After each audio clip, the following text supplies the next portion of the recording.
सा टॉपिक का नाम और जो पढ़ा रहे हैं उसमें थोड़ा सा अंतर है, ठीक है। जनरली मेरी इच्छा कैलकुलस की रहती है शुरू करने की, पर यूनिट डायमेंशन थोड़ा छोटा सा टॉपिक है और फिर कई बच्चे थोड़े से अधीर भी हो जाते हैं कि सर हमारा ये नहीं हुआ वो नहीं हुआ। फिर थोड़ा होमवर्क भी काइनेमेटिक्स 1D में मेरे पास ज़्यादा नहीं होता देने को, तो इस वजह से जो है हम लोगों ने ये लिया है। ओके, और किसी भी क्वेश्चंस के मैं एक बार सॉल्यूशन टेलीग्राम पे पोस्ट हो गए क्या या नहीं हुए?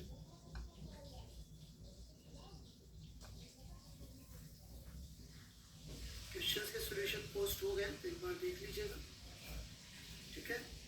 और उसमें कोई डाउट होगा तो जो अपना डाउट सेशन वाला दिन होगा उस दिन अपन डिस्कस कर लेंगे, ठीक है। एक चैलेंजिंग क्वेश्चन और था, राइट, देखो अगली क्लास के लिए डिस्कस करने के लिए,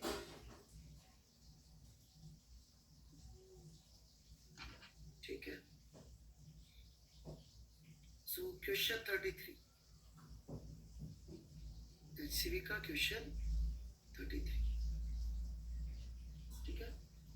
ये बढ़िया चैलेंजिंग क्वेश्चन है, ध्यान से पढ़ के करिएगा, राइट। तो जो बच्चे यदि नए ज्वाइन किए तो आज आप पहली क्लास मान के भी बैठ सकते हैं, राइट, क्योंकि जो भी चीज़ें इधर होंगी वो अभी पीछे वाली चीज़ों से इंडिपेंडेंट होंगी और साथ में आप पैरेलली पीछे की क्लासेस भी अटेंड कर सकते हैं, ठीक है। और टेलीग्राम चैनल है, ग्रुप तो नहीं है, हम ग्रुप नहीं बनाएंगे क्योंकि ग्रुप में ना काफ़ी टाइम वेस्ट वाली चीज़ें होती है बच्चों, राइट। तो ग्रुप नहीं होगा, चैनल होगा, क्योंकि जो मैं कह रहा हूँ वो इम्पोर्टेंट है ना कि, राइट। अरे यार कहाँ चला गया, दोबारा से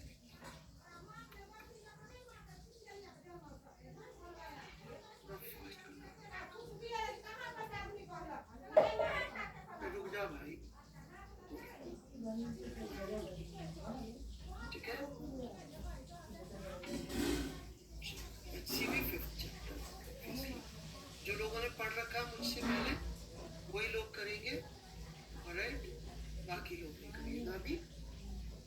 सो कितने लोगों को कुछ यूनिट्स एंड डायमेंशन के बारे में आइडिया है? लेट्स टेक यस और no. How many people have some idea about units and dimensions? Oh, so many. Wow.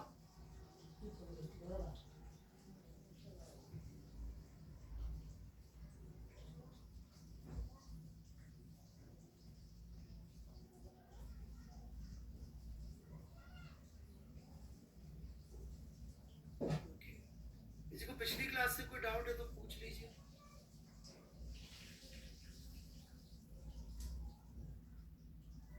हाँ, डिफरेंशिएशन नहीं हो रहा, मैंने अभी तो बोला। किसी को पिछली क्लास से कोई डाउट है तो यू कैन टाइप, बाकी लोग अब टाइप करना बंद कर दीजिए।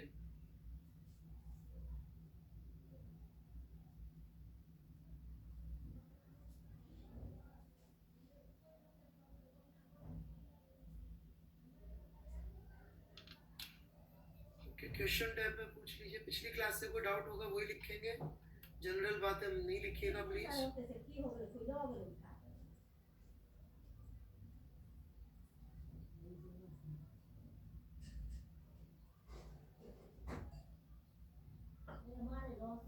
We'll continue with NLM later on.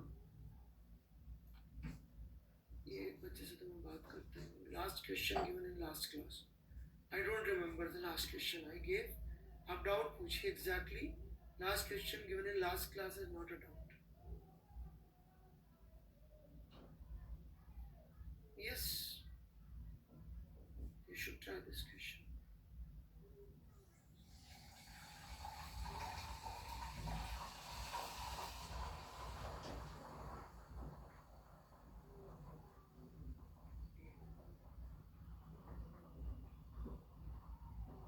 कोई होमवर्क पे दिया था question? What was the question जो मैं होमवर्क पे दिया था? अरे यार मुझे निकालना पड़ेगा, आप याद दिला दीजिए ना। तो क्या दिया था? अच्छा ये वाला। Okay okay okay okay okay okay, ये वाला तो बहुत ही इजी क्वेश्चन है, right? It's a very very easy question. तो देखिए बस इसमें मुद्दे की बात इतनी सी थी कि यदि अपन इनके बीच में नॉर्मल मान लें, राइट, यदि मान लें कि इनके बीच में नॉर्मल कॉन्टैक्ट फोर्स लग रहा है,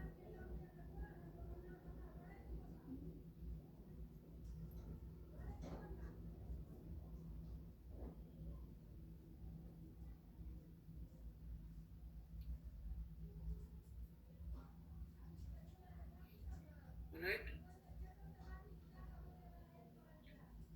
और इसके ऊपर एक 50 न्यूटन का अपन एक्स्ट्रा फोर्स लगा ही रहे, तो व्हाट हैपेंस इज दिस कि ये हो गया m2g sin थीटा और ये हो गया m1g sin theta. Now if you look at this FBD, we are certain कि 1 का एक्सेलरेशन कुछ इस तरफ आ रहा होगा, राइट?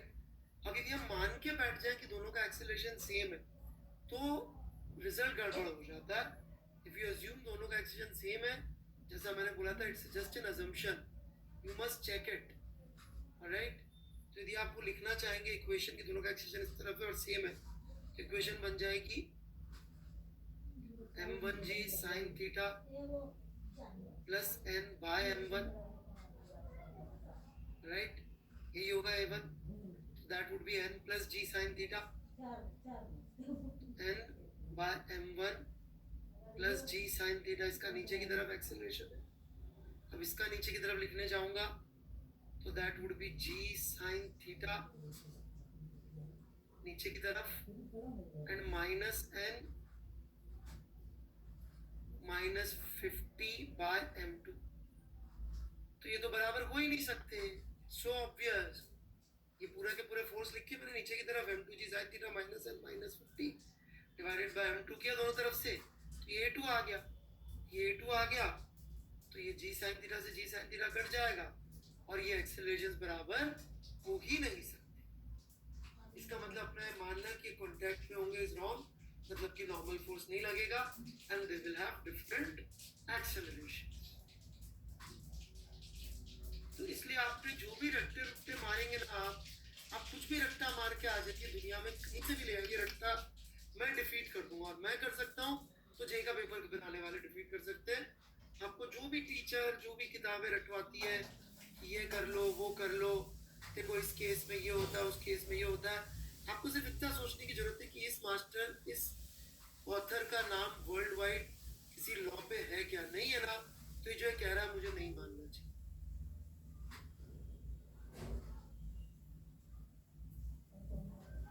कोई रेलेवेंट डाउट है तो पूछेंगे, इररेलेवेंट चीजें अब जो लिखेंगे मैं उनको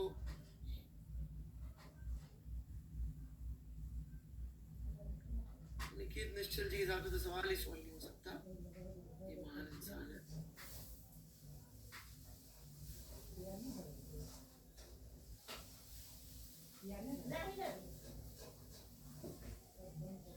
जयेश जी मुझे लग नहीं रहा मैं आपके डाउट्स दूर कर पाऊंगा, राइट?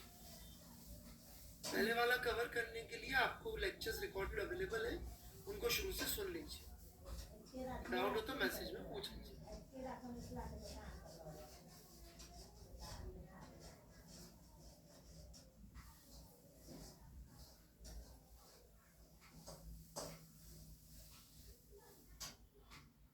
कोई डाउट है इस क्वेश्चन में?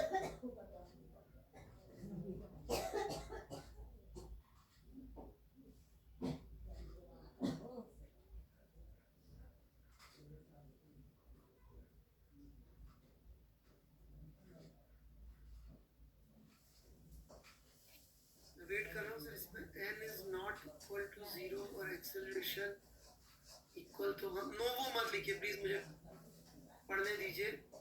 Mister Yash I am not discussing HCV 25, if इसमें डाउट है तो लिख दीजिए, नहीं तो कुछ मत लिखिए प्लीज।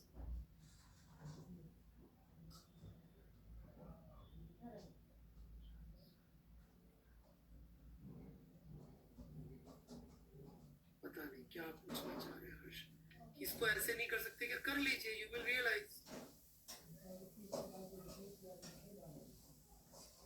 अब समझ में आया हम इनको एक बॉडी क्यों नहीं मान लेते? कुछ लोगों ने कहा था सर एक बॉडी मान लो, पिछली क्लास में याद है मैंने कहा था दोनों को एक बॉडी मान रहे हैं आप लोग, आप कह रहे हैं तो मान लेंगे बट अच्छा नहीं है। यदि दो बॉडी दे रखी है तो आप उसको दो अलग अलग लेकर सॉल्व करिए। हाँ जयेश जी, आपके डाउट्स अब नहीं समझा पाऊंगा मैं, पिछला पूरा लेक्चर मैंने कंपोनेंट लेने में खर्च कर दिया। आप देखिए कोई और टीचर आपको कंपोनेंट सिखा सके, कहीं और से सीख ले। मेरी जितनी लिमिट से वो आ गई है जयेश जी, है ना? आप पढ़ना चाहें तो पढ़े, नहीं तो बहुत सारे टीचर्स हैं प्लीज। Thank you. इसमें कोई डाउट है बच्चों?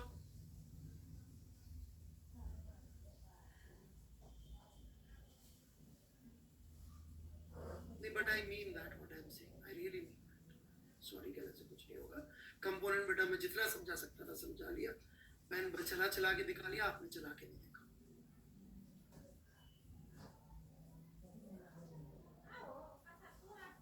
हाँ, n is equal to 0 put कर दीजिए इक्वेशंस में और फिर सॉल्व कर लीजिए। तो n is equal to 0 put करेंगे तो this would be your a1, n is equal to 0 put करेंगे तो a2 क्या हो जाएगा, मैं यहाँ लिख देता हूँ, a2 हो जाएगा g sin theta, right, minus 50 by m2, ये a2 हो जाएगा नीचे की तरफ, यदि नेगेटिव आ गया तो ऊपर की तरफ हो जाएगा। Got it? So this would be the answer. नीचे की तरफ के लिए मैंने लिख दिया।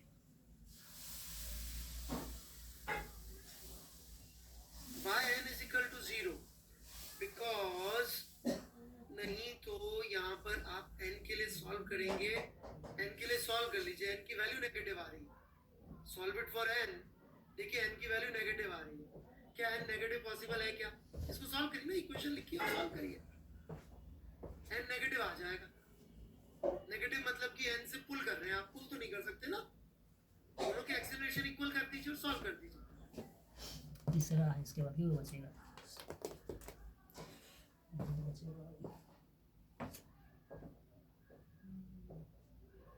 कृष्ण, मैं टेंशन डिस्कस नहीं कर रहा हूँ, so I am blocking you for continuously talking irrelevant things. Should I block you, Mr. Grish?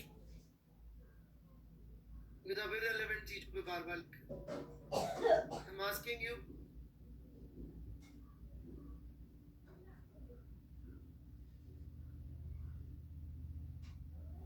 Okay.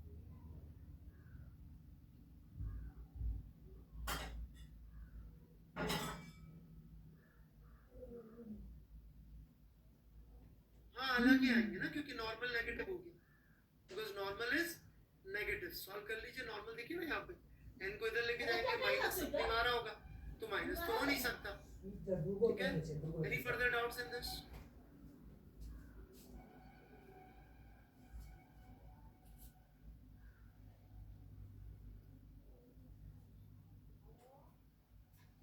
क्योंकि n नेगेटिव नहीं हो सकता, इसलिए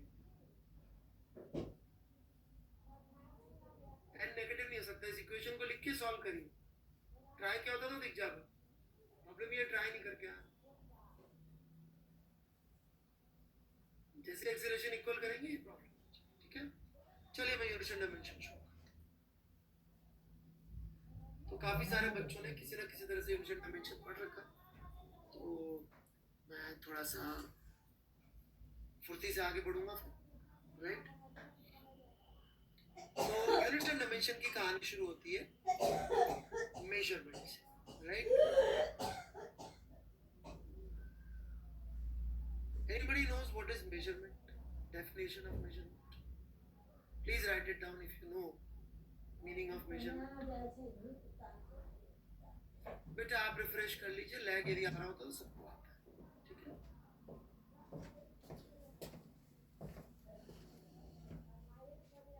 मेजरमेंट का मतलब होता है टू मेजर लेंथ। वाह वाह, एक्ट ऑफ मेजरिंग, कितने समझदार लोग हैं, राइट? वो उसका इंग्लिश के हिसाब से,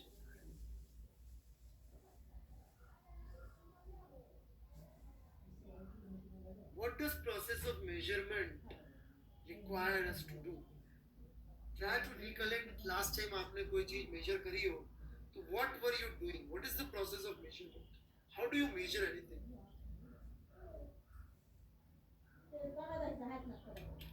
क्या चीजें मेजर करी आपने पिछले कुछ दिनों में, घंटों में? क्या कर रहे थे आप मेजर करते हैं? What was the essential thing you were doing when you were measuring?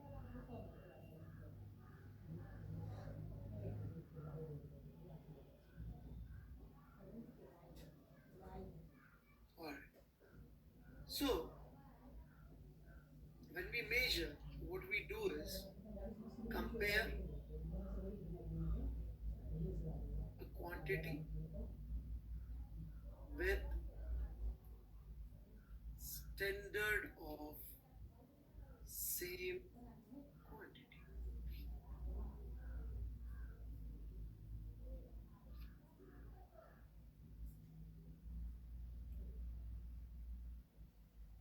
Measurement जब भी आपने लास्ट टाइम किया था, this is what you were doing.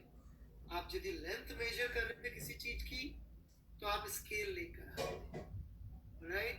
और स्केल में स्टैंडर्ड कैलिब्रेशन था, आपने उससे कंपेयर किया था कि उससे कितना टाइम ज्यादा. यदि आपने कुछ सामान खरीदा, तो उसका मास आपने मेजर करने के लिए स्टैंडर्ड ऑफ सेम क्वांटिटी मास से ही कंपेयर किया. घड़ी में टाइम मेजर कर रहे हैं आप, तो आपने टाइम के स्टैंडर्ड से मेजर किया, उसको कंपेयर किया होगा कि कंपेयर टू इसके अंदर यदि ये 60 बार घूमा है, तो उसके मुकाबले में कितना टाइम चला गया. एक बार चला तो उसके मुकाबले कितनी बार चला गया. This is what you are doing. So whenever we measure, we are comparing a quantity with a standard of same quantity. This is what is measurement involves. यदि आपको कुछ स्टैंडर्ड इससे कुछ डिफरेंट बात कहनी है, तो आप चैटिंग में लिखिए. इररिलेवेंट बातें ना लिख के मैं ब्लॉक कर दूंगा, राइट? जो नए बच्चे भी आए हैं, वो मैसेज में मुझे लिखते हैं, मैं जरूर रिप्लाई करता हूँ, राइट? कुशाग्र सिंह को समझ में नहीं आ रहा, तो वही सवाल डिस्कस करना है.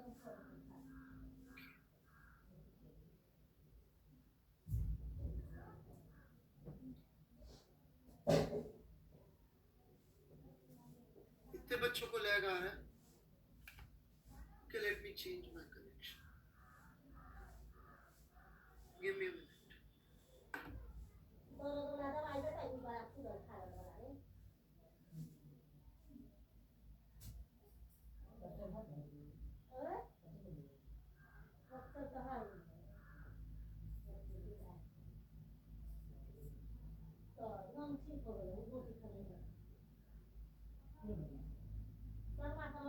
How is it now?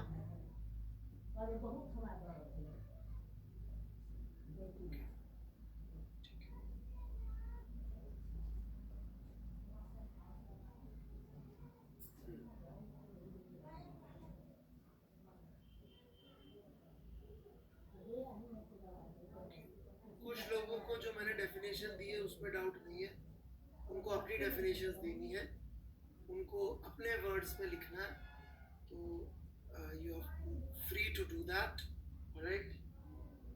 ठीक है, मैं किसी को मना नहीं कर रहा हूँ. जिनको अपनी डेफिनेशन लिखनी है, मैं उसमें कुछ प्लस माइनस भी नहीं करूँगा, अच्छा बुरा भी नहीं बोलूँगा, मैं कमेंट नहीं करूँगा. आप अपना, राइट, जो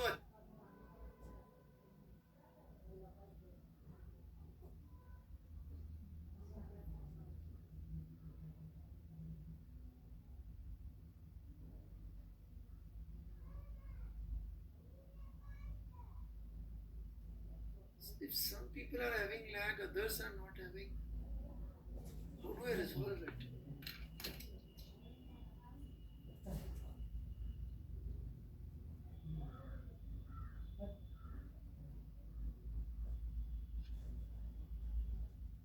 यार मैंने दो कनेक्शन ले रखे भाई. जितने लोगों को लैग आ रहा है वो यस लिख दीजिएगा भाई.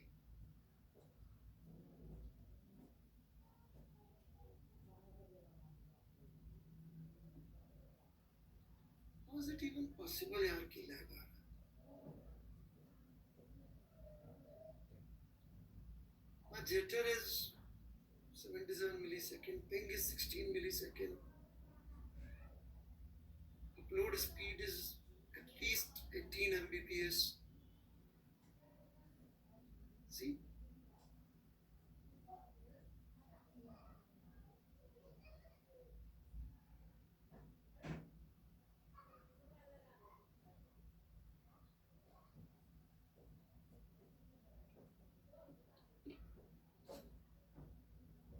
प्लीज अपना इंटरनेट कनेक्शन सुधारिए, नहीं तो फिर लाइव क्लासेस मत करिए. Okay, please don't do live classes. यदि आपके पास इंटरनेट नहीं है तो रिकॉर्डेड क्लास देखिए. ओके, कुछ बच्चे ना सबका टाइम वेस्ट करते हैं, अपनी नॉलेज झाड़ते हैं, कुछ भी उलझल डेफिनेशन देते हैं. उनको सीखना सूखना कुछ होता नहीं है.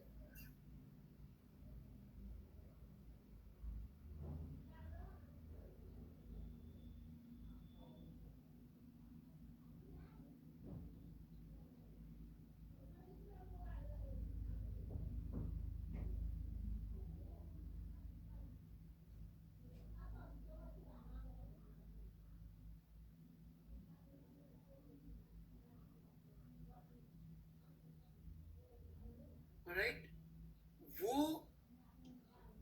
एक्सपेरिमेंटल फिजिक्स कहलाता है. ठीक है, ये जो प्रोसेस है मेजरमेंट का, ये एक्सपेरिमेंटल फिजिक्स कहलाता है. राइट,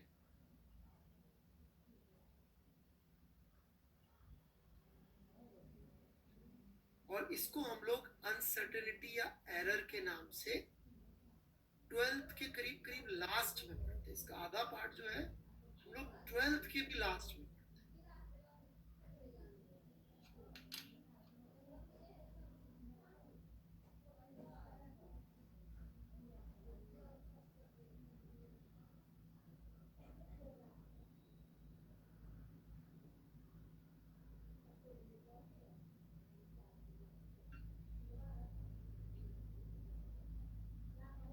राइट, अभी हम लोग जो पढ़ने जा रहे हैं दैट इज सिंपली दो चीजें बेसिकली. स्टैंडर्ड, जो प्रोसेस ये नहीं पढ़ेंगे, स्टैंडर्ड ऑफ सेम क्वांटिटी वाली चीज पे ही अभी हम लोग ध्यान दे रहे होंगे.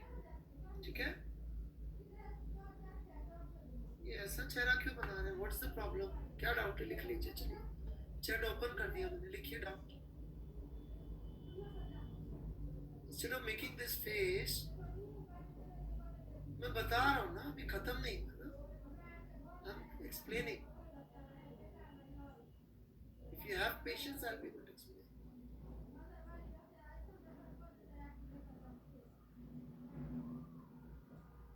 Okay, चलिए. तो इस डेफिनेशन को ही हम समझने का प्रयास करेंगे कि कंपेयर क्या करना, क्वांटिटी को, स्टैंडर्ड, सेम क्वांटिटी, क्या मतलब है इन सब बातों का. This is what we are going to discuss. ठीक है, तो देखिए यहां पर हमने लिखा सेम क्वांटिटी. इसका क्या मतलब है कि ऑब्वियसली मैं मास का मेजरमेंट करने जाऊंगा तो मैं थर्मोमीटर से यूज मेरे लिए बहुत ज्यादा यूजफुल नहीं है.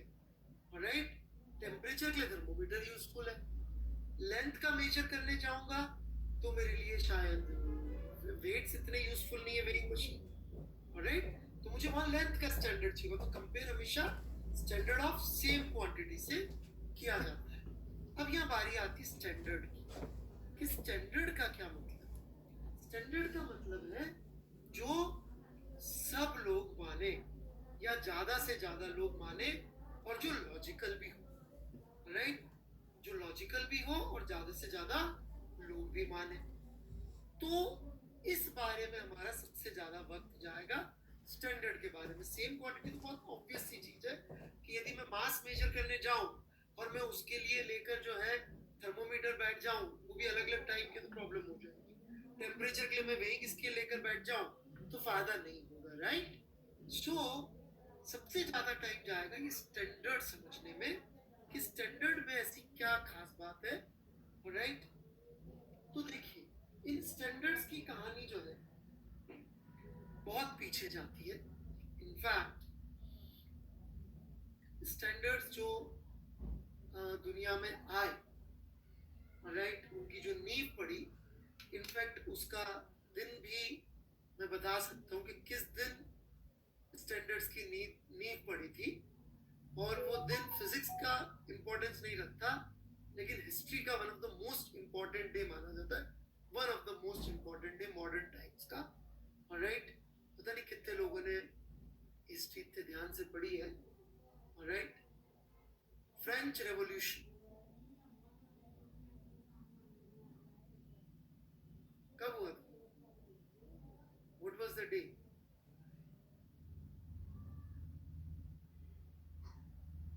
Alright, so French Revolution, alright, is where things started. Alright, year 1789 ही था ना? Okay, so मुझे ईयर में थोड़ा सा शक है, चेक कर लिया, छोड़ो ना।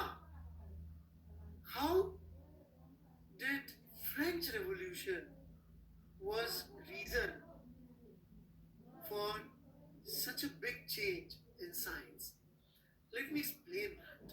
Alright, in fact, French people are so proud of their these achievements कि आईफिल टावर को जब मैंने देखा तो उस पे जो है चारों साइड पे नाम लिखे हुए हैं।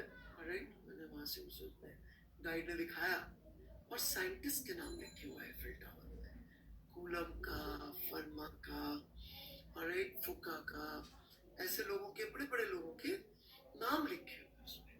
ऑलराइट, क्या तो how French revolution was the cause of this thing जो हम लोग पढ़ते हैं आजकल। देखिए, फ्रेंच रेवोल्यूशन में एक जो बड़ा स्टैंडर्ड बात थी वो ये कि डिवाइन राइट को मना किया गया था। ये बोला गया था कि भाई डिवाइन राइट नामक कोई चीज नहीं होती। ऑलराइट, इसका क्या मतलब हुआ कि भाई ऊपर से कोई आया है हम पे राज करने के लिए, we do not agree with this. उन्होंने बोला इक्वलिटी, फ्रेटर्निटी और भी कुछ, लिबर्टी, शायद ये 3 नाम लिए थे। ऑलराइट, मेरे काम की चीज है इक्वलिटी, इक्वलिटी। राइट, उन्होंने बोला सब अब जो बोला था ये तो था ऑल मैन आर इक्वल बोला था उन्होंने। राइट, एक बार मैं क्लास में पढ़ा रहा था तो हमारी जो स्टूडेंट्स लड़कियां थी, राइट, वो थोड़ी नाराज हो गई क्योंकि वो उनका हिस्ट्री बड़ा शौक था। बोला सर इक्वलिटी तो फ्रेंच रिवॉल्यूशन से भी नहीं आई थी, because they said all man are equal, not all human being are equal. तो मैंने उनसे माफ़ी भी मांगी कि हाँ यार, शायद फ्रेंच रिवॉल्यूशन में ये चीज़ नहीं थी। तो यहाँ पे भी जो मेरी फीमेल स्टूडेंट्स है, बच्चियाँ हैं, राइट, नाराज नहीं हुई, ये सही बात है, ऑल मैन आर इक्वल ही बोला था उन्होंने, right, all human are equal नहीं बोला था। okay. तो coming back to the point, तो बिफोर फ्रेंच रेवोल्यूशन क्या होता था? बिफोर फ्रेंच रेवोल्यूशन स्टैंडर्ड्स का डिसीजन इस बेसिस पे होता था कि भाई राजा ने क्या बोला। राजा ने बोला आज से मेरा अंगूठा लेंथ का जो है स्टैंडर्ड है तो हो जाएगा। राजा है, डिवाइन राइट है, he is representative of God on earth, तो गॉड बोल रहे हैं। राइट, राजा ने बोला मेरे जूती का वजन स्टैंडर्ड है, तो बोला हो जाएगा साहब, राजा बोल रहे, राजा की जूती बहुत बड़ी चीज है। तो ऐसे दुनिया चलती थी रियली। जब उन्होंने बोला all man are equal, right, तो उन्होंने कहा कि भाई हम लोग ऐसे फालतू वाहियात लॉजिक नहीं लगाएंगे, राजा की उंगली अंगूठा बकवास है, हटाओ इसको। तो उन्होंने साइंटिफिक टेम्परामेंट के बेसिस पे स्टैंडर्ड्स चुने। इनफैक्ट यदि मुझे सही याद है तो जो मीटर चुना था वो कुछ इक्वेटर से पोल के बीच के डिस्टेंस का कुछ फ्रैक्शन था, if I remember it correctly, right? This was what meter was. In fact, उन्होंने ये भी बोला कि जो फुट पाउंड सिस्टम चलता है, जिसमें 12 कुछ कर दिए और कुछ 3 कर दिए कि 3 फुट का 1 यार्ड, ऑलराइट, ये क्या है? What is this 12, 3 ये कोई साइंटिफिक नोटेशन तो है नहीं 12 3, राइट? 2,500-3,000 साल पहले भारत देश से दशमलव पद्धति जा चुकी है। दशमलव से वर्ड डेसिमल आता है, राइट? दशमलव is origin of word decimal. फिर बाद में इसको अरब लोगों ने सीखा, अरब लोगों ने इसको यूरोप को सिखाया, तो वो जो अरेबिक न्यूमरल्स है 1 से 10 वाले, उनका नाम भले ही अरेबिक न्यूमरल है, बट जीरो और इन सब का आइडिया भारत देश से आया, राइट? पुराने जमाने में हमारे यहाँ जब लोग भूखे नहीं मर रहे थे और अमीर लोग थे, तो बैठ के वो बड़ी बड़ी चीजें सोचा करते थे, तो उन्होंने डेसिमल वाला आइडिया दिया था। साइंस में जो है 10 का कॉन्सेप्ट क्लियर था, तो उन्होंने कहा ये हटाओ 12-12, ये तो 10 होना चाहिए, 10 या 100 ऐसे होना चाहिए। In fact I have seen an amazing photograph, alright? I have seen an amazing photograph, you will not believe it, कि something like this they devised, alright? I have seen a watch of times of French Revolution, जिसमें घड़ी में उन्होंने 12 division नहीं कर रखे, alright? उन्होंने घड़ी के अंदर जो है, पुरानी किताब में ढूंढना पड़ेगा, I'm sorry, टेलीग्राफ ग्रुप पे नहीं भेज पाऊंगा मैं, उन्होंने घड़ी में जो है 10 डिवीजन कर रखे, कि उन्होंने कहा यार ये 12-24 ये सब क्या फंड है, alright?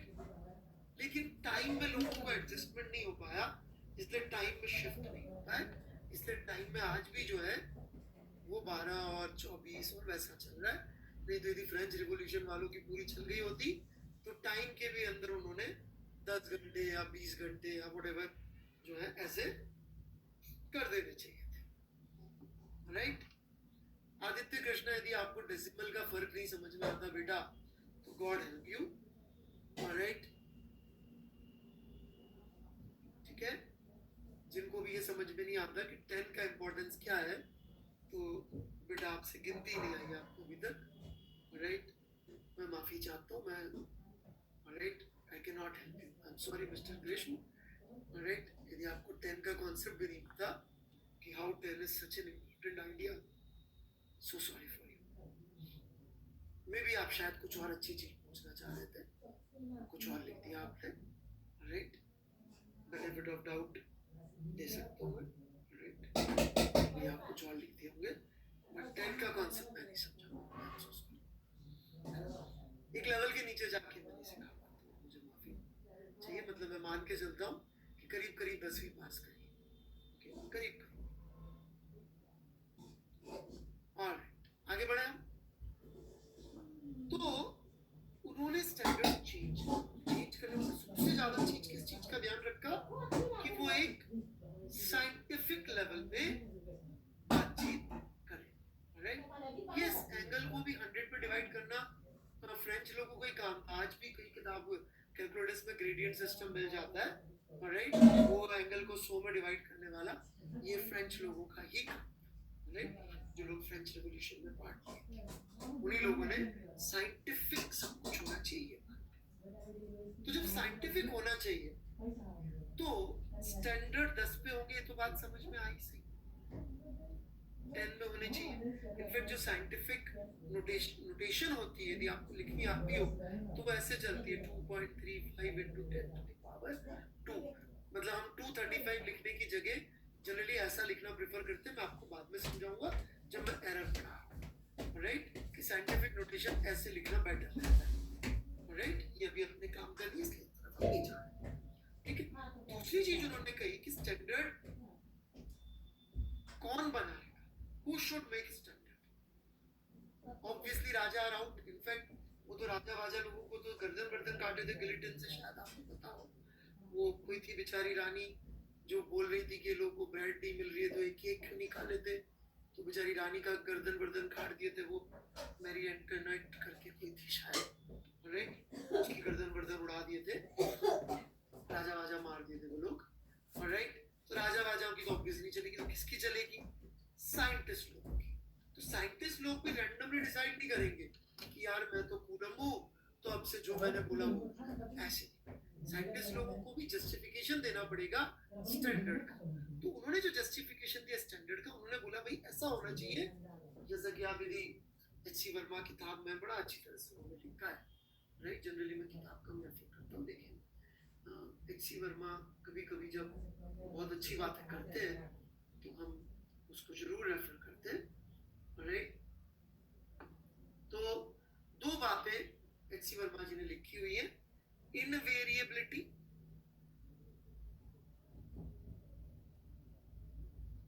Right.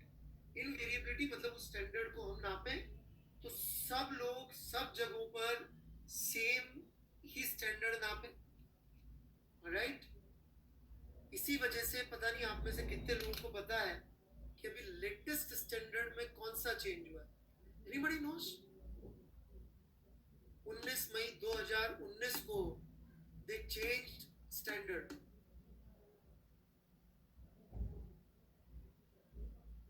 There was only one SI, all right, which was not based on atomic or standard repeatability, and they changed it. 19th May 2019 they changed it. 6 साल से बात चल रही थी, मास, वेरी गुड, राइट। मास का standard change कर दी, क्यों change कर दिए, राइट, उस पर भी आता हूं मैं। दूसरी बात बता दूं, अवेलेबिलिटी, राइट। अवेलेबिलिटी मतलब सबको अवेलेबल होने का, राइट। राजा का हाथ, उंगली, अंगूठा ये सब नहीं हो सकता, राजा की जूती ये सब नहीं हो सकता, it should be available to everyone. तो मास का स्टैंडर्ड पिछले कई सालों से, करीब 40-50 सालों से एक सिलेंडर था पेरिस में रखा। अब आप बोलेंगे सर ये पेरिस क्यों? अगेन कहानी कहां से शुरू हुई थी, राइट। पेरिस में रखा हुआ एक मास का स्टैंडर्ड उन्होंने एक सिलेंडर बोल रखा था, उन्होंने उस सिलेंडर को अभी मास का स्टैंडर्ड हटा दिया, राइट। उन्होंने क्या कर दिया, उसकी जगह उन्होंने प्लैंक्स कांस्टेंट, जिसको हम मेजर करते थे, उसकी वैल्यू फिक्स कर दी। यदि आपके पास पुस्तक हो HCV, राइट, यदि आपके पास HCV किताब हो तो उसमें पीछे यूनिवर्सल कांस्टेंट्स दे रखे हैं, राइट। बिल्कुल लास्ट में यूनिवर्सल कांस्टेंट्स दे रखे हैं HCV के अंदर। तो यदि आप लास्ट वाला देखेंगे यूनिवर्सल कांस्टेंट्स को, तो उसमें आप क्या पाएंगे कि कुछ कांस्टेंट्स के लिए उन्होंने बोल रखा है कि जी एग्जैक्ट, और कुछ के लिए बोल रखा है इस लेवल ऑफ एक्यूरेसी। तो प्लैंक्स कांस्टेंट यदि, क्योंकि एच.सी. वर्मा तो 92 की पब्लिश्ड है, उसको आप देखेंगे प्लैंक्स कांस्टेंट को, तो उसको उन्होंने अपेंडिक्स बी में, वेरी अपेंडिक्स बी में है, तो उसमें उन्होंने उसको एग्जैक्टली लिखा हुआ, आप चेक कर सकते हैं, उसके अंदर उन्होंने बोल रखा है कि इतनी एक्यूरेसी के अंदर ये है। लेकिन अभी नई एच.सी. वर्मा यदि अब छपे 2019 के बाद, तो उसमें प्लैंक्स कांस्टेंट की वैल्यू एग्जैक्ट कर दी है, क्योंकि उसके बेसिस पे उन्होंने मास मेजर कर।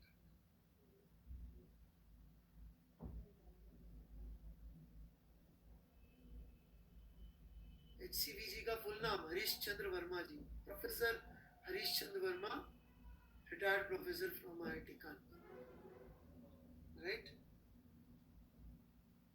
अनसर्टेनिटी दे रखी है ना उसके अंदर, राइट, वो इसलिए दे रखी है प्लैंक्स कांस्टेंट के अंदर, लेकिन अब नहीं, अभी इसको एग्जैक्ट कर दिया, ठीक है। कैसे मेजर हुआ मैं उस पर नहीं जाऊंगा, that's a very very complicated physics, मैं उस पर नहीं जाऊंगा कि कैसे कर दिया, बट दैट्स नॉट इम्पोर्टेंट। हाँ, I am coming to that. तो दो रिक्वायरमेंट्स, एक इनवेरिएबिलिटी मतलब वो चीज की वैल्यू चेंज नहीं होनी चाहिए। एटॉमिक लेवल पे कोई चीजें होंगी तो उनकी वैल्यू चेंज नहीं होगी, ऑब्वियस सी बात है। और अवेलेबिलिटी, सबको अवेलेबल होना चाहिए। एटॉमिक लेवल की चीजें सबको अवेलेबल होगी। सीजियम का एटम आप यहाँ पे भी लेके इंडिया में भी निकाल सकते हैं, और चाइना में भी निकाल सकते हैं, और पाकिस्तान में भी निकाल सकते हैं, और अमेरिका में भी निकाल सकते हैं, और पेरिस में भी निकाल सकते हैं। तो वो इनवेरिएबल भी होगा एटम की चीजें, और अवेलेबल भी होगी। ये दो बातें उन्होंने सारे स्टैंडर्ड्स के लिए साइंटिस्ट लोगों ने रखी, ये नहीं राजा वाजा, ठीक है। तो यहाँ तक कोई डाउट हो तो पूछ सकते हैं।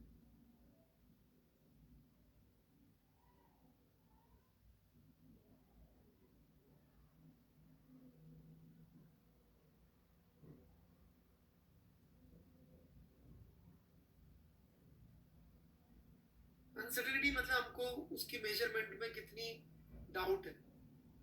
हम कोई भी चीज नापेंगे तो 100% श्योरिटी नहीं होती उसकी। इच्छा हो तो लिख लीजिए किससे कहानी है, right. Units and dimension mostly किससे कहानी है,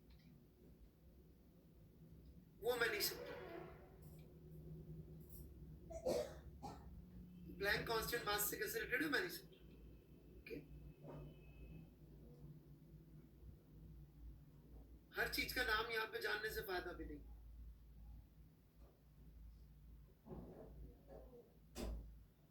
मैं बढ़ूं आगे, चलिए कोई लेवल का डाउट मुझे दिख नहीं रहा है।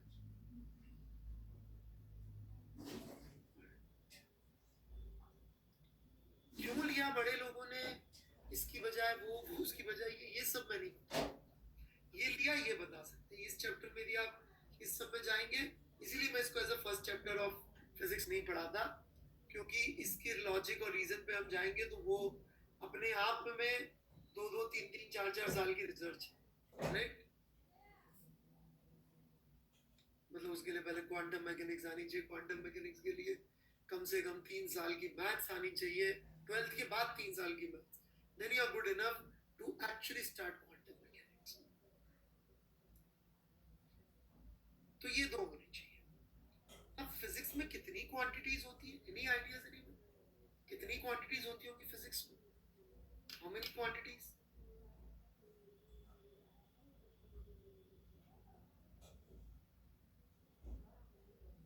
लोग सुनते भी नहीं है, साथ लिखते थे।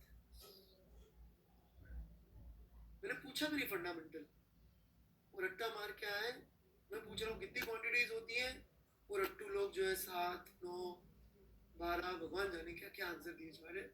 2, a lot. Correct answer is a lot. There are lots and lots of quantities in physics. So, are we supposed to maintain standard of each and every quantity?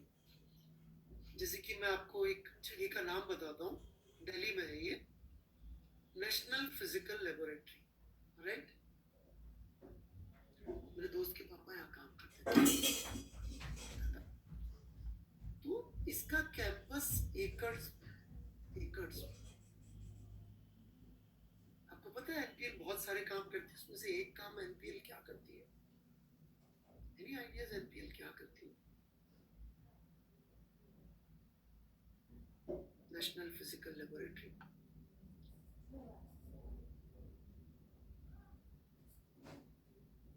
ये 7 फंडामेंटल क्वांटिटीज की स्टैंडर्ड मेंटेन करती है।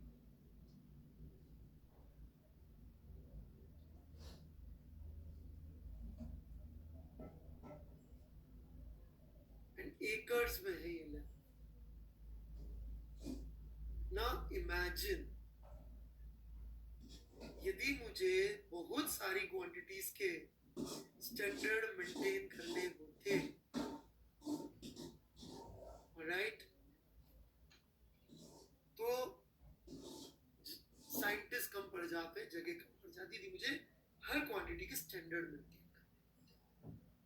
तो physicist लोगों ने, अगली चीज बहुत ध्यान से सुनिएगा, क्योंकि ये किताबों में टीचर्स ने, बच्चों ने बहुत गलत सीखा हुआ है, राइट, बहुत गलत सीखा हुआ है। अगली चीज, इसलिए पे अटेंशन। फिजिसिस्ट लोगों ने एक कॉम्प्रोमाइज सॉल्यूशन निकाला, compromise on the front of scientists and normal users.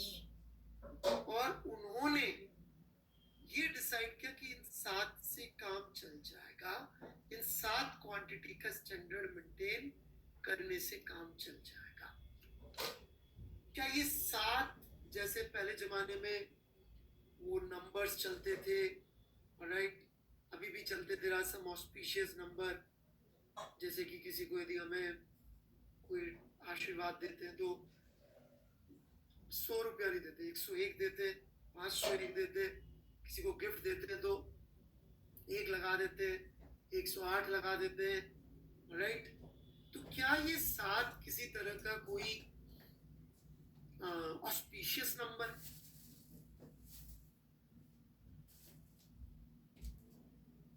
क्या ये 7 ही हो सकती थी? क्या ये 6 या 8 नहीं हो सकती थी?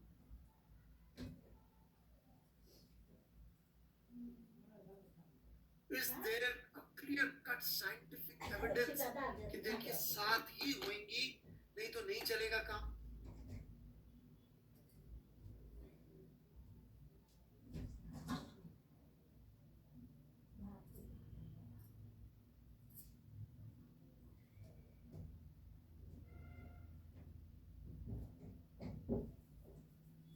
प्लीज अंडरस्टैंड, ये 7 क्वांटिटीज जो है, right,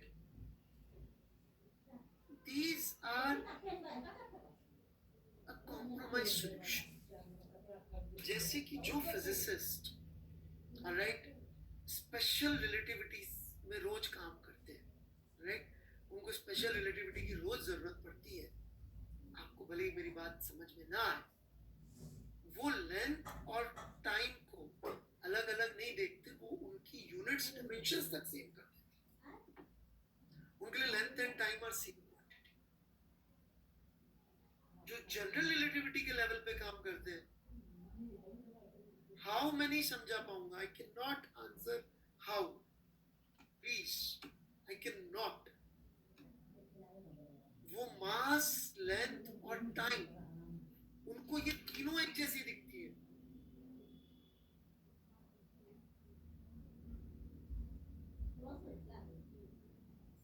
That's what physics is। आपको सीखना है, करिए फिजिक्स में पीएचडी, मुझे समझाइएगा कैसे।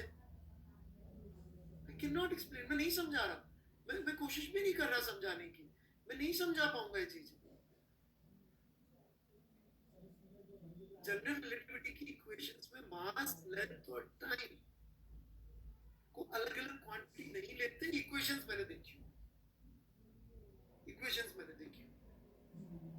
चलिए पीछे चलते हैं, आगे की फिजिक्स आपको अजीब लग रही है तो पीछे की फिजिक्स में चलते हैं।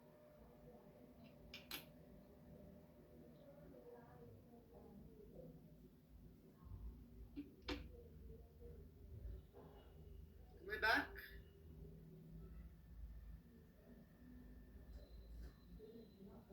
Okay. पीछे की फिजिक्स में चलते हैं। पीछे की फिजिक्स में there was a time, बच्चों, you'll not believe it, कि जब हीट को एक डिफरेंट क्वांटिटी मानते थे एनर्जी से। इनफैक्ट एक आदमी है जिसका नाम जब तक शायद ह्यूमन बीइंग्स है तब तक रहेगा, जूल। किसकी यूनिट होती है? एनर्जी की। रियली, न्यूटन का नाम डाउटफुल, जूल का नाम जब तक इंसान है तब तक रहेगा। एनर्जी की यूनिट है। जूल बोला, दोनों सेम क्वांटिटी।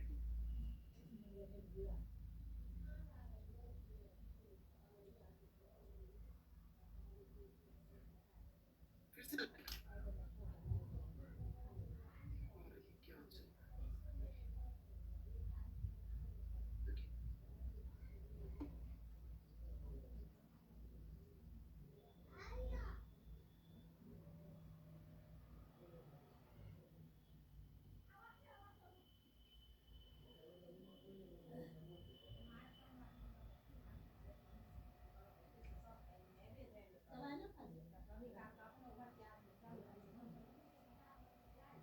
यदि नहीं होता तो शायद 8 हो जाती। इनफैक्ट बड़ी अजीब सी कहानी है फिजिक्स की। इलेक्ट्रोमैग्नेटिज्म की थ्योरी 1850 में आ गई थी पूरी। जो हम इलेक्ट्रोमैग्नेटिज्म पढ़ते हैं, जो पढ़ाया जाता है, जो किताबों में, आईटी की बुक में, वो 1850 के आगे की बात। और चार्ज एज इन इलेक्ट्रॉन की डिस्कवरी हुई थी 1895 में।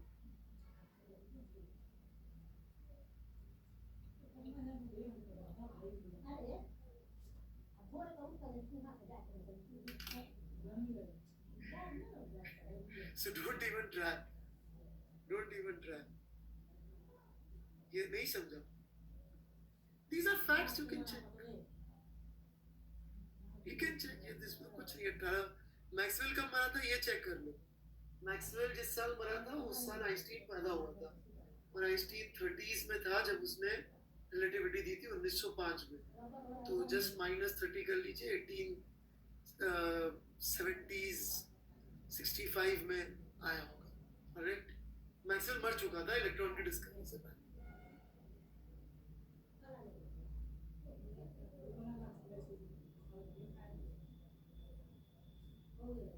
इनफैक्ट जो ओरिजिनल इलेक्ट्रोडायनामिक्स की इक्वेशन है, ओरिजिनल इलेक्ट्रोडायनामिक्स की जो इक्वेशंस है, ऑलराइट, वो इक्वेशंस में चार्ज को यूनिट्स ही नहीं मानी.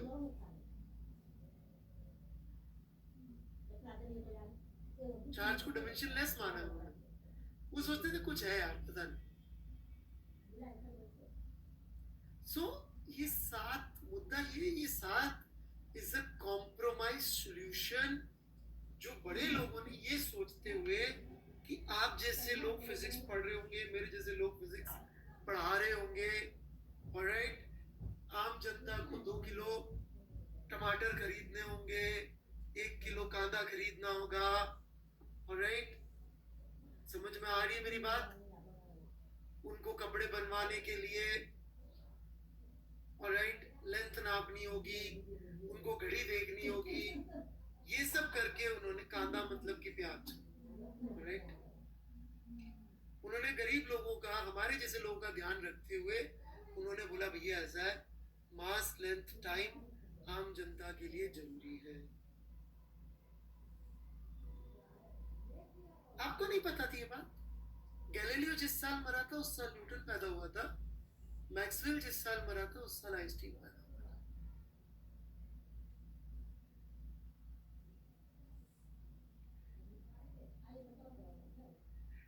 राइट.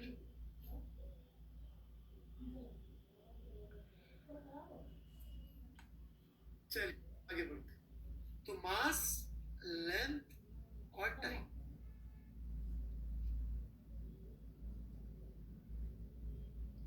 सब जोलमोल है. कहां से जोलमाल है भाई? कोई जोलमाल नहीं है. राइट. कौन बोल रहा है आज?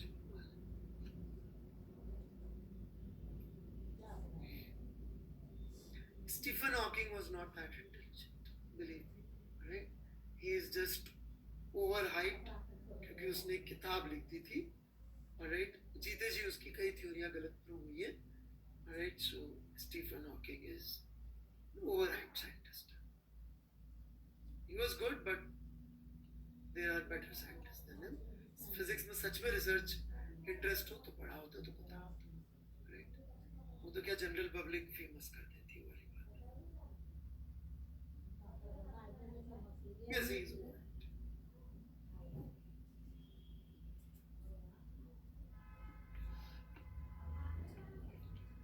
चलिए आगे बढ़ते हैं. तो 7 quantities as a compromise solution: mass, length, time, temperature, right, current. ये भी एक डाउटफुल सा केस हो जाता है आते आते. और इनफैक्ट लास्ट के तीनों ही थोड़े अजीब से हैं: अमाउंट एंड ल्यूमिनस इंटेंसिटी. ये आप चाहे तो लिख सकते हैं. वैसे सबको पता होती है ये सब बातें, कहीं ना कहीं पढ़ ली होती लोगों ने अभी तक. तो ये 7 क्वांटिटीज को उन्होंने चुना एज अ कॉम्प्रोमाइज सॉल्यूशन कि आम जनता को भी काम आ जाए और साइंस का भी काम चलता रहे. हालांकि वो बहुत कंफर्टेबल थे, वो बड़े लोग जिन्होंने 1960 में बनाया था मास लेंथ टाइम को एक ही चीज मान के. वो जो मैथ्स करते हैं उसमें मास लेंथ टाइम एक ही होती है. पर उन्होंने आपके और हमारे जैसे लोगों का ध्यान रखा और इन तीनों को अलग कर दिया. राइट.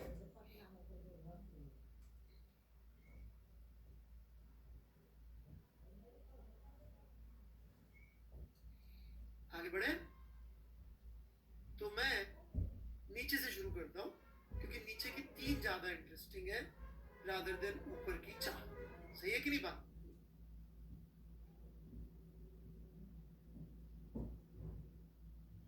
अरे ज्ञानी व्यानी नहीं, इंटरेस्ट की बात है भाई, और कुछ नहीं। Right, my first love in life is physics. थोड़ा धीरे बोलता हूँ, बगल के कमरे में वाइफ बैठी थी तो पंगा हो जाएगा। ऑलराइट,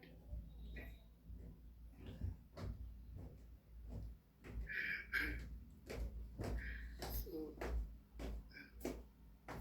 प्रेम होता है तो फिर उस चीज के पीछे आप पड़े ही रहते हैं।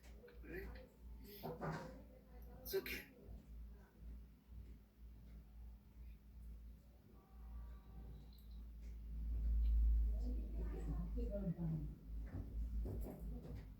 शुरू करें? ओके,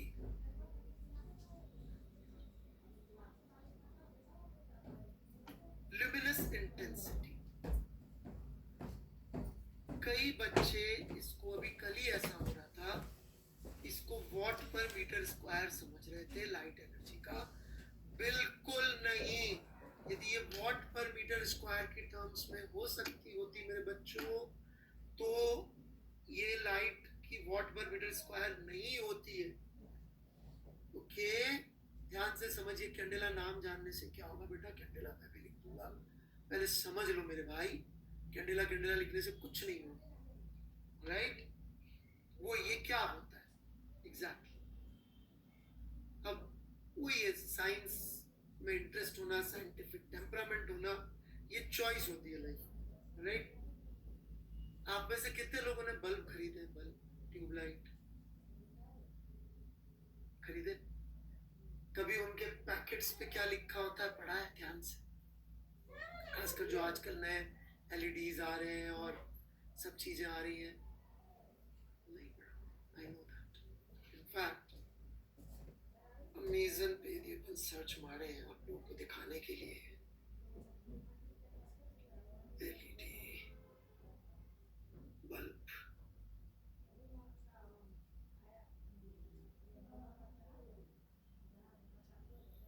डिस्क्रिप्शन दिखाता हूँ प्रोडक्ट का, यदि उसमें लिखा हुआ दे रखा हो तो। यार तो वाईफाई वाईफाई है भाई, ये बात बात में वाईफाई, बल्ब का वाईफाई से क्या करेंगे?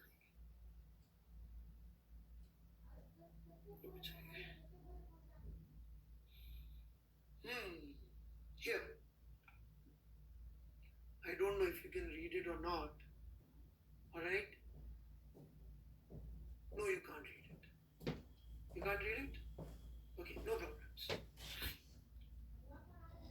वॉटेज लिखा है 10, लिखा वॉटेज, लेकिन ल्यूमिनस फ्लक्स भी लिखा हुआ है 850 ल्यूमेंस। राइट, और ये तो मैंने फिलिप्स का देख लिया यार, कोई थोड़ा सा वैसा कर देते जो वाईफाई शाईफाई नहीं होता, तो थोड़ा और अच्छी तरह से लिखा हुआ मिल जाता। डब्बे की फोटो नहीं डालते हैं आज के लिए, क्या कर रहे हैं अमेज़न वाले भाई लोग। चलिए कोई नहीं। ऑलराइट, इस पे लिखा हुआ है 10 what 1000 lumens. Now please understand, आपने यदि कभी ध्यान दिया हो कि ये काम की बात नहीं थी, अब काम की बात नहीं हो, ध्यान से सुनिए, कि पहले जमाने में 40 वॉट के बल्ब आते थे, वो अपने येलो वाले जिसमें फिलामेंट होता था, आते थे। फिर सरकार ने यहां तक किया कि एक बिजली का बिल लाओ और हमसे जो है 2 एलईडी या वो क्या आते थे, बीच में कुछ और भी आता है, सीएफएल ले जाओ। सरकार खुद से सीएफएल या एलईडी बांट रही थी।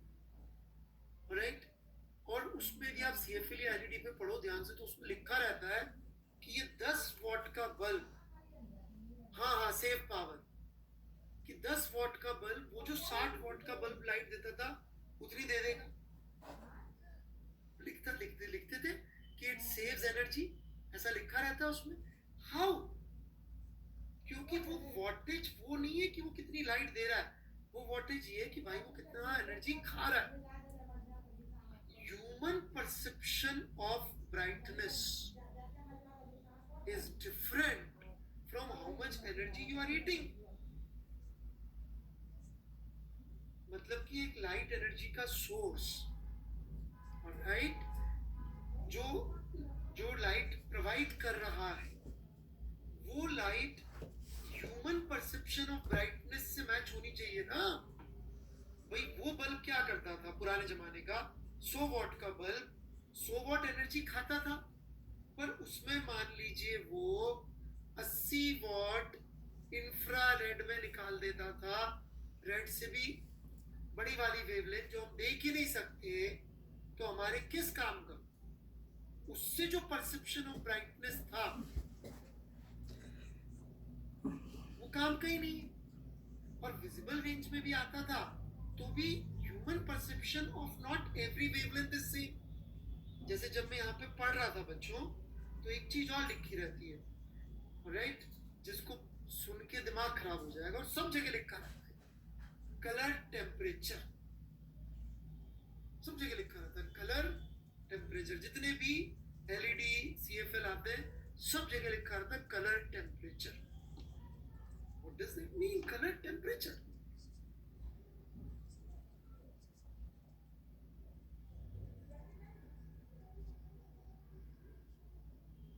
They are saying it is mimicking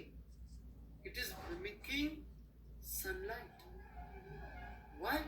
Because sun की सरफेस का टेम्परेचर 6500 केल्विन होता है, and human perception of brightness due to evolution हम लोग जो सन का लाइट होती है उसी को सबसे अच्छी तरह से पढ़ते हैं. तो ये ह्यूमन परसेप्शन ऑफ ब्राइटनेस पे बेस्ड है.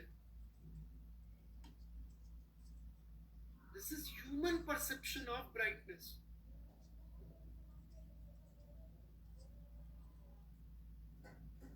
This is nothing to do with light कितनी एनर्जी खा रही है.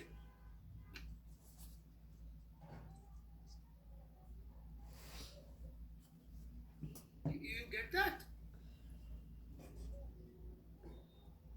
In fact human perception of brightness की छोटी सी बात और बताता हूँ. कभी आपने टीवी में देखा होगा, सर्जरी वगैरह कर रहे होते हैं डॉक्टर्स, तो कपड़ा डाला होता है पेशेंट के ऊपर. कौन से रंग का कपड़ा डालते हैं सर्जरी करते हुए? Green. Why green? Anybody knows why green? नहीं, व्हाइट नहीं डालते, ग्रीन ही डालते. No, no. देखिए कहानी है, वीएफएक्स के लिए भी ग्रीन डालते हैं, वीएफएक्स के लिए भी ग्रीन डालते हैं. क्यों? इवोल्यूशन, आंखें इवोल्यूशन से आई, राइट, इवॉल्व होके सनलाइट में इवॉल्व हुई. और जो ग्रीन होता है उसके लिए आंखें सबसे ज्यादा, जो सन की लाइट है उसमें ग्रीन कलर को आंखें सबसे ज्यादा परसीव करती है. आंखों का ग्रीन के अगेंस्ट परसेप्शन सबसे अच्छा होता है, क्रोमा करके कुछ चीज होती है. अब डॉक्टर ऑपरेशन कर रहा है, कुछ सामान अंदर से बाहर निकाला, फिर वापस उसको अंदर भी डालना होता है, जो भी अंदर से बाहर निकाल के खटा पीटा होगा, तो कोई चीज बाहर नहीं छूट जाए. ये नहीं कि सिल दिया हो दिल तो बाहर ही रह गया. That would be quite stupid, right? अरे यार मैंने सिल दिया, किडनी तो यही पड़ी रह गई. तो ऐसा कुछ ना हो जाए इसलिए, राइट. तो ऑब्वियसली किडनी एंड हार्ट तो नहीं होंगे, कुछ छोटी मोटी चीजें अंदर और भी होती होंगी, पर चूंकि मुझे मेडिकल ज्यादा पता नहीं है तो मैंने बड़े बड़े ऑर्गन्स के नाम ले लिए. कोई छोटी मोटी चीज भी होती होगी अंदर बहुत इंपॉर्टेंट डेफिनेटली, तो बाहर छूट गई तो प्रॉब्लम हो जाएगी इस वजह से, राइट. तो दिख जाए उनको कि भाई ये बाहर है.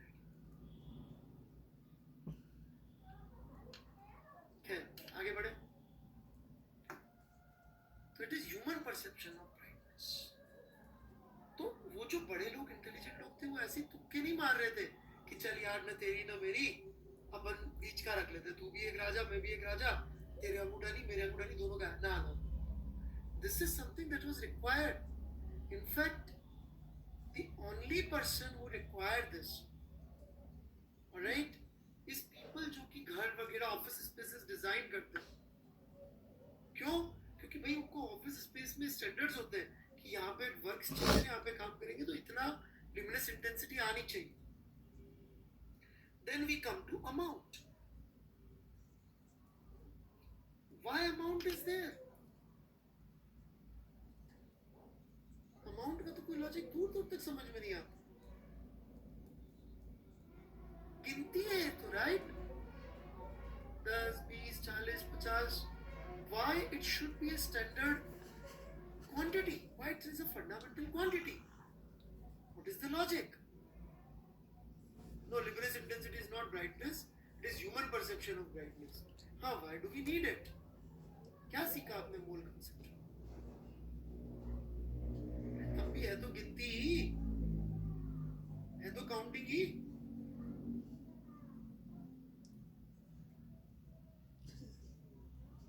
डेली नीड में मोल्स कौन मेजर कर रहा है मेरा भाई?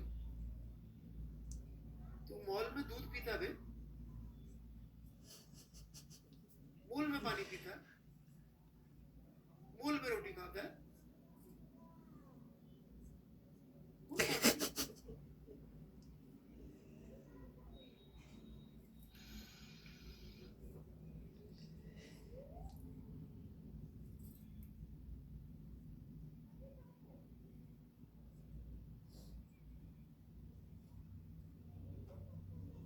बड़े आगे छोटा मोटा डिफरेंस हो सकता है. ये एक बच्चे ने अच्छा सवाल पूछा, राइट? क्या ह्यूमन परसेप्शन ब्राइटनेस डिफरेंट हो सकता है एक से दूसरे का? हाँ, हो सकता है. जेनेटिक एबनॉर्मलिटीज हो थोड़ी बहुत, तो थोड़ा थोड़ा जेनेटिक वजह से होता ही है. जैसे there are 3 known cases of people जिनकी आंखों में अल्ट्रा वायलेट देखने की क्षमता है, right? They can see more colours.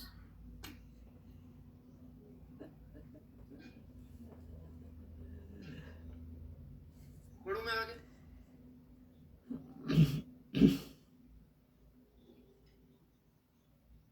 आगे बढ़ते. तो अमाउंट को क्यों रखा? देखिए, अमाउंट को रखने का रीजन ये बच्चों, आप लोगों ने आधे अधूरे से आंसर दिए हैं.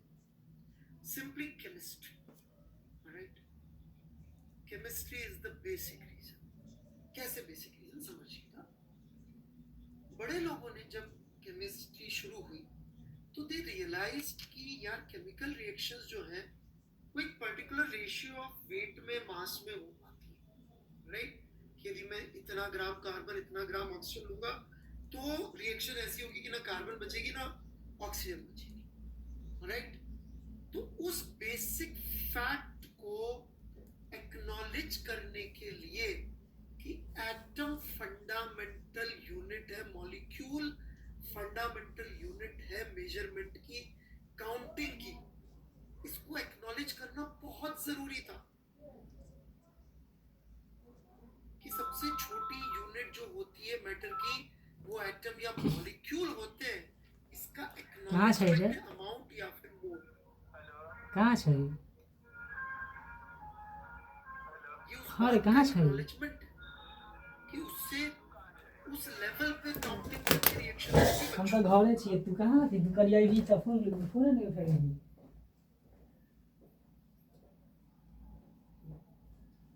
यदि हम इसको नहीं लेते तो एटम या मॉलिक्यूल सबसे छोटी यूनिट है. ये बात फिजिक्स एक्नॉलेज नहीं करती कि सब इससे छोटा कुछ नहीं होता. Candela luminous intensity, human perception of brightness. चलिए कोई डाउट है तो पूछ लीजिए. कुछ मुझे लगा सीधी सीधी सी एक्नॉलेज. कैंडेला क्यों रखा गया? ताकि स्टैंडर्ड बन जाए, कंपेयर कर सके. जब दो कंपनियां बल्ब बेचे तो आप कैसे पता करेंगी कौन सा बल्ब खरीदना चाहिए मुझे? दोनों कंपनी बोलती है 10 वॉट का बल्ब है, तुम बुद्धू आदमी बोलोगे एक ही जैसे, मैं तो खरीद लेता हूँ. कोई समझदार आदमी होगा तो क्या देखेगा कि यार कैंडेला किसका ज्यादा है 10 वॉट में, खर्चा तो दोनों में सेम आएगा. इससे तो ये मालूम पड़ा. नहीं, इनवेरिएबिलिटी का नहीं कर रहा, बिकॉज एक रेंज होती है. ह्यूमन परसेप्शन कोई बहुत ज्यादा अंतर नहीं है, राइट? यदि मैं अभी ह्यूमन बीइंग्स की हिस्ट्री पे चला जाऊंगा तो ज्यादा हो जाएगा। फिर भी जब क्राकातोआ फटा था तो कितने ह्यूमन बीइंग्स बचे थे पता करिएगा, ज्यादा डिफरेंस नहीं है हम लोगों में जेनेटिकली, राइट? दिखने में बहुत अलग लग सकते हैं।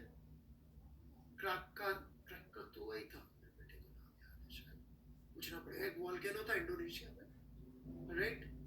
All human beings are children of few thousand modern humans only. So, बहुत ज्यादा जेनेटिक अंतर है।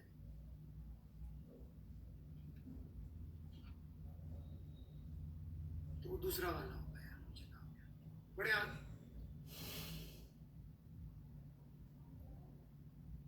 आगे बढ़े। स्टेट बता दूं मैं, मोल समझ में आ गया? कुछ पूछना है मोल में?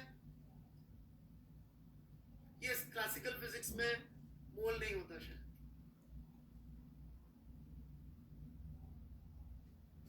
बताया तो सही मैंने। मोल क्यों चाहिए?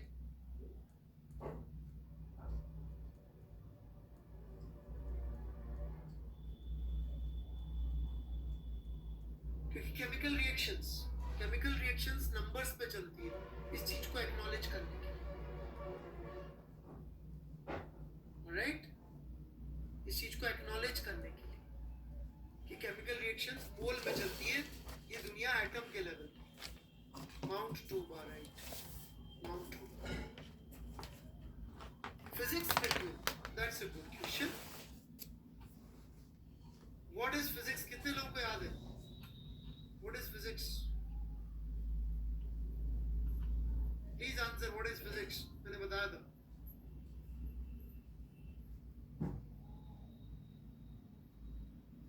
Final logic of all sciences. तो केमिस्ट्री का लॉजिक कहाँ मिलेगा? फिजिक्स में। केमिस्ट्री वालों को कौन बताएगा क्या यूज करना है, क्या यूज नहीं करना है? Physics. That's why physics. Final logic of all sciences is called physics.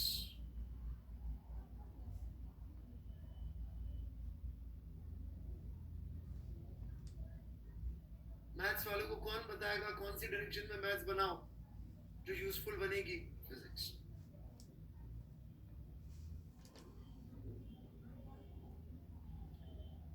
Current. लोग बोलेंगे सर ये तो बिल्कुल फर्जी है करंट तो, right? Charge per unit time होता है करंट, मैंने तो बचपन से सीखा है, राइट? तो ये करंट को क्यों ऐसे कर दिया? क्योंकि करंट तो खुद चार्ज पर यूनिट टाइम होता है। इसीलिए मैंने आपको एक छोटी सी कहानी सुनाई थी कि चार्ज की डिस्कवरी 1895 में हुई है, इलेक्ट्रोमैग्नेटिज्म 1850 में खत्म हो गया। तो आपके लिए होगा ये सब, दैट्स ओके, ऑलराइट?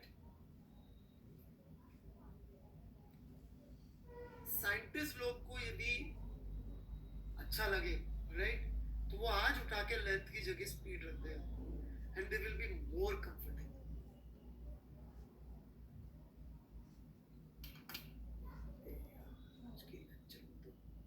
परेशान हो गया। No lag, okay. क्यों नहीं रख देते? आप लोगों का ध्यान रखने के लिए आम जनता सूट कैसे सिलवाएगी, कपड़े कैसे खरीदेगी, प्लॉट कैसे खरीदेगी, टेबल कैसे नापेगी, आपका ध्यान रखने के लिए, ओके? तो करंट को मेजर करना एक्यूरेटली आसान है, ऐसा मैं 12th में आपको वॉच में समझाऊंगा, ऑलराइट? ठीक है? Measuring is easy, measuring accurately is possible, जबकि चार्ज को एक्यूरेटली मेजर करना बहुत डिफिकल्ट टास्क है।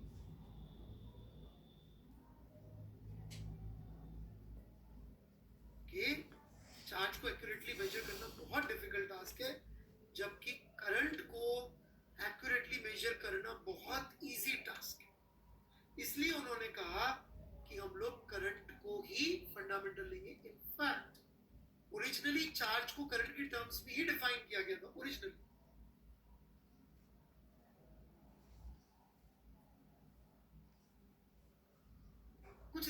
नहीं है, आज तो किससे कहानियां है फिजिक्स की, क्यों इतने इमोशनल हो रहे हैं? लिखने वाला आएगा, मैं लिखवा दूंगा मेरे भाई, राइट? किससे कहानियां है फिजिक्स की? सुन लो यार कभी कभी। इतना सारी मैंने आपको मतलब परेशान किया है, इतनी टफ टफ चीजें पढ़ाई है, राइट? आज थोड़ा रिलैक्स हो जाते हैं बीच में, थोड़ी फिजिक्स भी हो गई, थोड़ा वो भी हो गया। रोज ही मैं हैवी हैवी फिजिक्स पढ़ाता रहूंगा तो आप थोड़ा सा परेशान हो जाएंगे। आज थोड़ा रिलैक्स वाला फिजिक्स, राइट? और ऐसा भी नहीं कि अपन को नॉलेज नहीं मिल रही, अपन को फ्रेंच रेवोल्यूशन से लेकर ल्यूमिनस इंटेंसिटी, बल्ब खरीदने का तरीका मालूम पड़ गया, तो अगली बार यदि आपको बल्ब खरीदने के लिए भेजे या कोई घर में भाई बल्ब लेके आए तो आप उसको कह सकते हो, देख भाई तू जो बल्ब लाया ना वो एफिशिएंट नहीं है, ये लॉजिक है। पापा को आप ज्ञान दे सकते हो, बल्ब लेके आए तो घर में आप ज्ञान दिखा सकते हो अपना, है कि नहीं? राइट? इतना अच्छा मौका कब मिलेगा घर वालों को इम्प्रेस करने का कि आप भी पैसे की चिंता करते हो।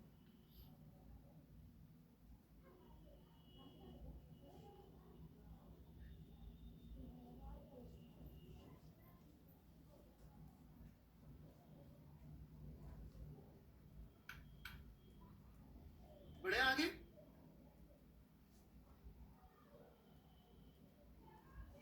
चलिए, करंट क्लियर है सबको?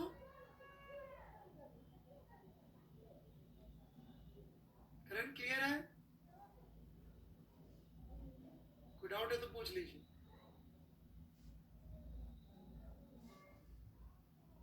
ओके, क्योंकि अभी क्या डिफरेंशियल कैलकुलस शुरू होगी अगली वाली चीज, तो थोड़ा सा उसके पहले सांस वांस ले ले लोग, थोड़ा सा तैयार हो जाए, तो इसलिए मैंने थोड़ा इजी टॉपिक बीच में ले लिया कपूड़े वाला, ताकि जब हम हैवी चीज पे जाए कैलकुलस पे तो लोग बोले हाँ ठीक है, राइट? अभी दौड़ा दौड़ा के अभी तो मैंने वेक्टर लिया था, फिर कैलकुलस का हथौड़ा मारता मैं सिर पे, 10-12 लोग गिर पड़ जाते, उससे क्या फायदा? बीच में सांस ले लिया मैंने, और कुछ नहीं। ठीक है?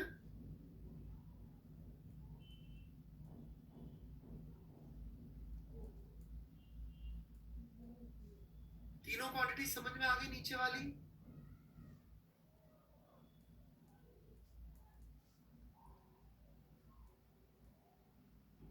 नहीं आज तो नहीं होगा, कैलकुलस में तो यूनिट डायमेंशन खत्म होगा मेरे भाई, तब होगा, राइट?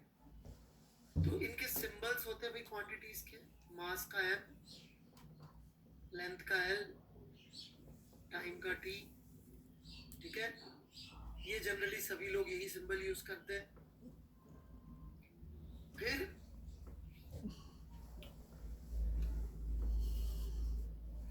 फिर उसके बाद सिंबल्स जो है क्वांटिटी के अलग अलग यूज हो जाते हैं। मैंने कई किताबों में, राइट, एक ही ऑथर के 2 किताबों में मैंने अलग अलग सिंबल देखे हुए, राइट?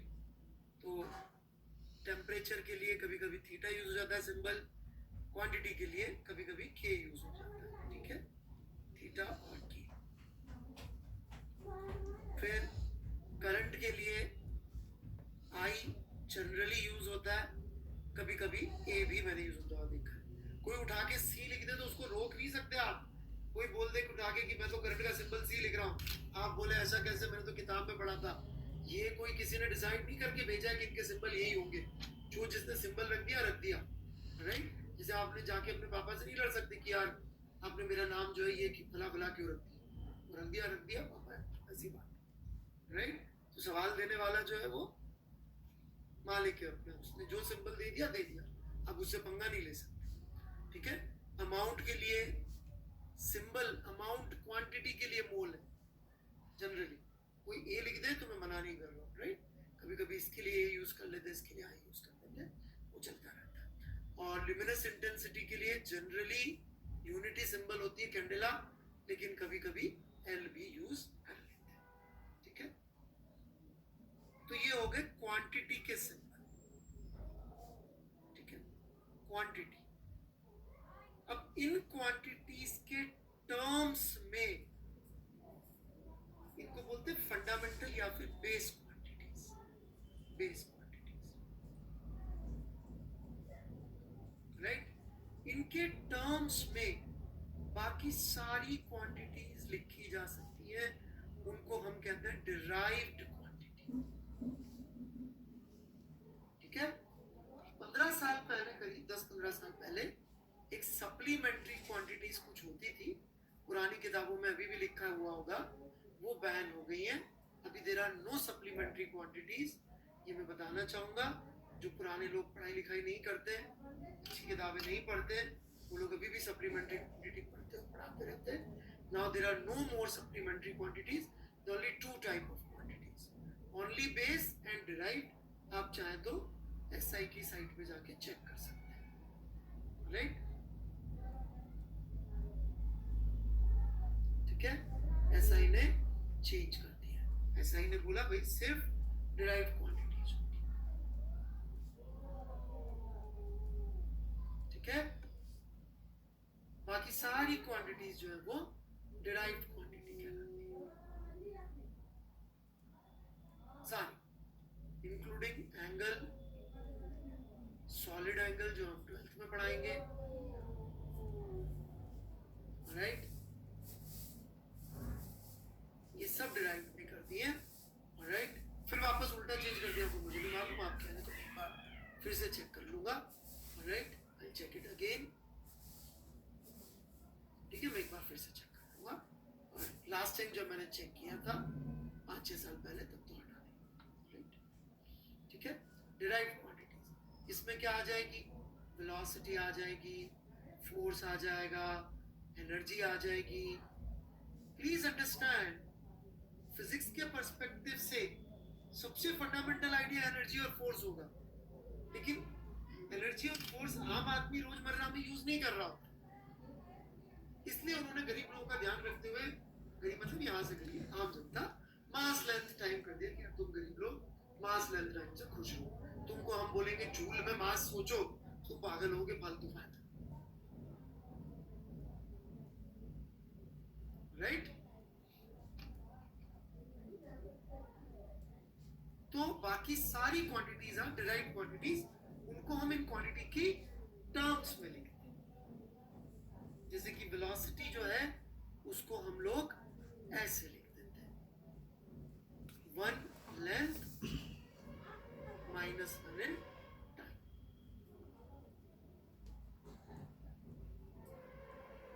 हाँ, बड़े लोग वैसे ही सोचते हैं। इनफैक्ट जो प्लैंक्स कांस्टेंट को किया है मास के अंदर, वो यही यूज करके किया। तो आप लोग समझ नहीं सकते, इसलिए मैं कोशिश नहीं कर रहा, राइट? यस, बिल्कुल डिसेबल कर रहा हूँ। हमने रिक्वेस्ट किया था अनअकैडमी से, और बाकी टीचर्स ने भी रिक्वेस्ट किया होगा, क्योंकि लोग यहाँ पे अजीब अजीब सी चीजें देखते हैं, right? SC Verma first chapter में देख लीजिए, नोटेशंस मिल जाएंगी। ठीक है? ये तो हुई क्वांटिटीज। इससे क्या प्रॉब्लम सॉल्व हुई? यदि आप भूल गए तो मैं प्रॉब्लम याद दिला दूं। प्रॉब्लम सॉल्व हुई ये वाली कि कितनी क्वांटिटीज का स्टैंडर्ड मेंटेन करके रखेंगे भाई। उन्होंने बोला सिर्फ 7 का स्टैंडर्ड मेंटेन करना, और का स्टैंडर्ड मेंटेन करने की जरूरत नहीं है। ये प्रॉब्लम सॉल्व। पर इनके स्टैंडर्ड क्या होंगे? क्या हमें वो स्टैंडर्ड याद रखने की जरूरत है? बिल्कुल नहीं। हमको इनके स्टैंडर्ड के पीछे की लॉजिक जानना जरूरी है। स्टैंडर्ड का जो वैल्यू जैसे लिखा हुआ है इस पे, जैसे पुस्तक से मैं पढ़ के सुनाऊं आपको,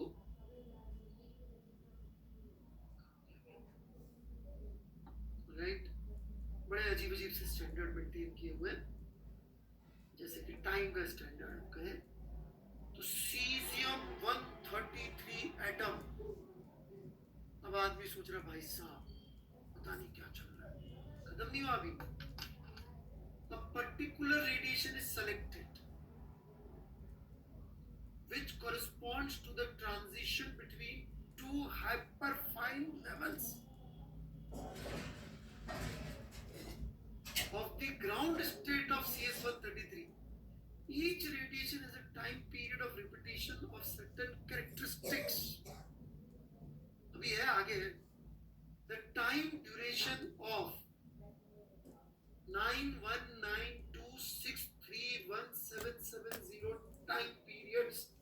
of the selected transition is defined as 1 second. बिल्कुल नहीं चाहिए, नहीं चाहिए, we don't need it. कोई मतलब नहीं, right? It's not useful, right? ये टाइम का है, और पढ़ के सुनाने की जरूरत नहीं है, तो ये हमें याद रखने की जरूरत नहीं है, okay? We don't need these things.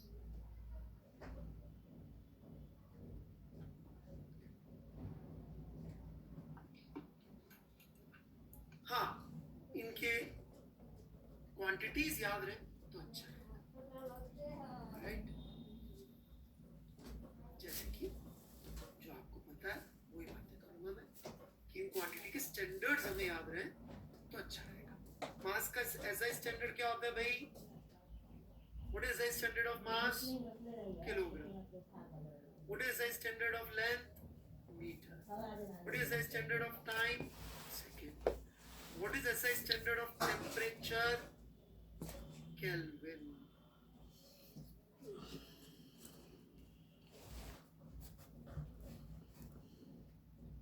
What is SI standard of current? Ampere. What is SI standard of amount? चल रख दे उठा के। Candela luminous intensity.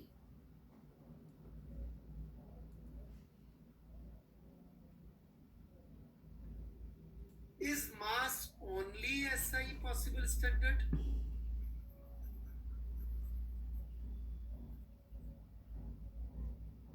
No. There are many other ways you can measure mass. Right? क्या metre ये नहीं? आप foot में नाप सकते हैं, इंच में नाप सकते हैं, यार्ड में नाप सकते हैं।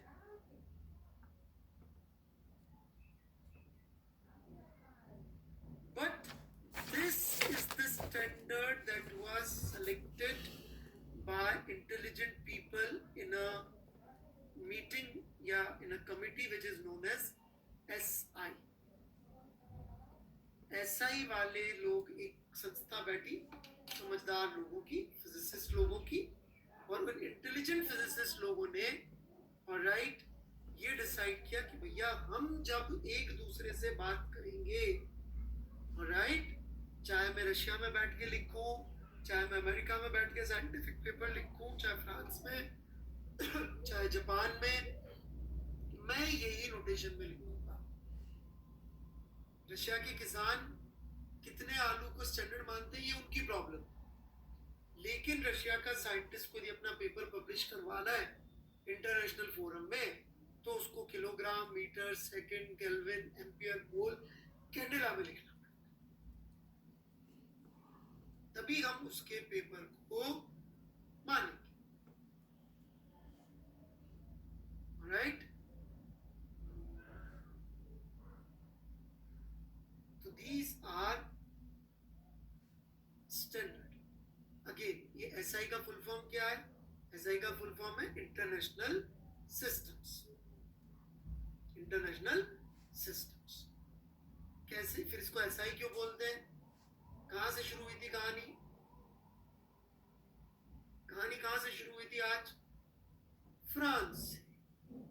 तो फ्रेंच में इसको बोलते हैं system D international of something something, right? मेरी फ्रेंच अच्छी है नहीं तो मैं ज्यादा उसमें जाऊंगा नहीं, कहीं लिखा हुआ होगा एसआई का फुल फॉर्म ले system international they units, right? International system of units को एसआई कहते हैं बिकॉज ओरिजिनल आइडिया फ्रेंच का, राइट? ठीक है, तो अगली क्लास में हम लोग डायमेंशन सीखेंगे और फिर उसके बाद अपन कैलकुलस में जाएंगे। तो मेरे ख्याल से अगला लेक्चर भी यूनिट डायमेंशन पे ही होगा। आज तो थोड़ा सा गपुड़बाजी थी, राइट? सो बाय बाय।